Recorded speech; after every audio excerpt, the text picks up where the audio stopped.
And for our next story, I want to start by asking a question. Have movies these days become too violent?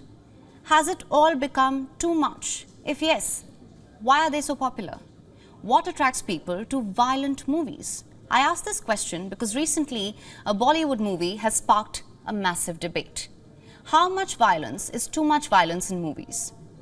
I'm talking about the movie Animal. The Ranbir Kapoor starrer, it's turned out to be a massive hit among the audience. However, a section of the society is furious.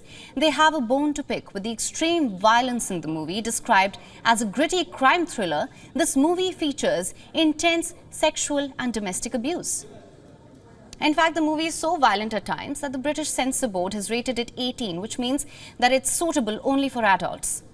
According to the British Censor Board's website, this movie scores high on violence. In fact, the debate has reached the Indian Parliament. Congress MP Ranjit Ranjan emerged as a vocal critic of the film. During parliamentary debate, Ranjan highlighted the film's contentious themes.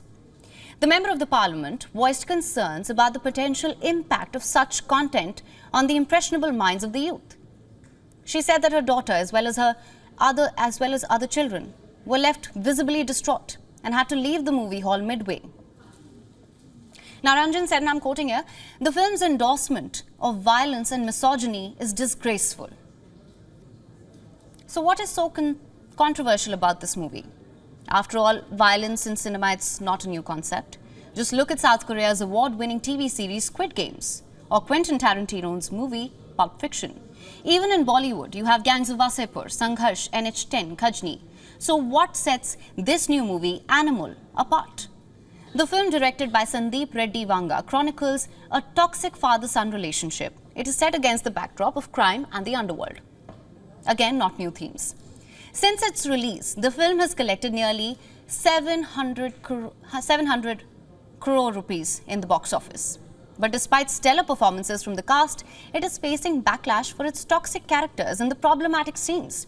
Scenes of frenzied stabbing, men striking, humiliating, coercing women and children. Fight scenes with guns and blades. The most disturbing of all are scenes portraying sexual violence against women. While this is not new in movies, this particular Bollywood movie is being slammed for promoting misogyny and toxic masculinity. It has sparked questions about the responsibility of storytellers, and why shouldn't it?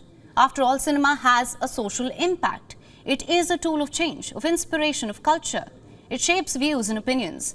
Movies have an impact on impressionable audiences. Now, according to experts, these hyper-violent movies offer a variety of reasons to be drawn to them. A sense of catharsis, a sense of thrill. It allows fans of such movies to blow off some steam vicariously through the characters' actions. Through intense and graphic violence, we see characters take down multiple enemies ruthlessly.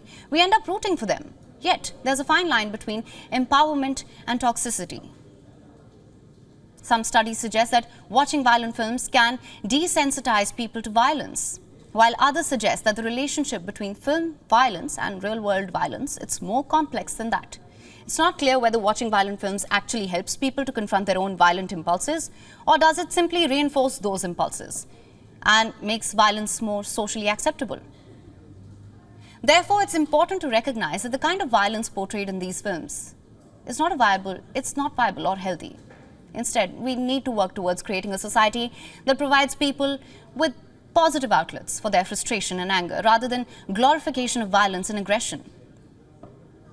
Filmmakers also have that responsibility. Instead of using violence to tell the story must show violence with a disclaimer, a message that violence is not the key. In conclusion, the appeal of aggressive films is complex. It reflects broader cultural attitude towards hypermasculinity, towards violence. While these films can offer a sense of catharsis, it's important to remember it can also reinforce negative, harmful messages. And that's where you draw the line. WION is now available in your country. Download the app now. Get all the news on the move.